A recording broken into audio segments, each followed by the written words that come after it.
मरीज कमर दर्द लेकर डॉक्टर के पास पहुंचा। डॉक्टर ने पूछा, इतना शदीद दर्द कैसे शुरू हुआ? कोई चोट आई है क्या? मरीज बोला, मैं मोबाइल फोन सर्विस सेंटर पर रात भर ड्यूटी करके सुबह वक्त से पहले घर पहुंचा। बेडरूम से कुछ मशकूक आवाजें सुनाई दी। मुझे शक हुआ, मैं भाग कर बेडरूम में घुसा। वहां मेरी बीवी के सिवा कोई नहीं था। मैंने तेजी से बालकोनी के नीचे झांका। एक आदमी कपड़े पहनता बिल्डिंग से बाहर को भागा जा रहा था। मैंने तेजी से फ्रिज उठाकर नीचे स्पटते मारा। यूं कमर का दर्द शुरू हो गया।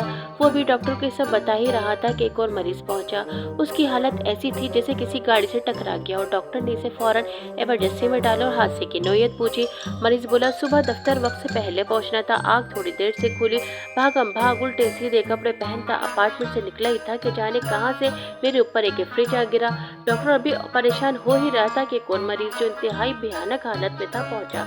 डॉक्टर ने पूछा, क्या हुआ? बोला, कुछ नहीं, बस फ्रिज में बैठा था कि किसी ने फ्रिज उठाकर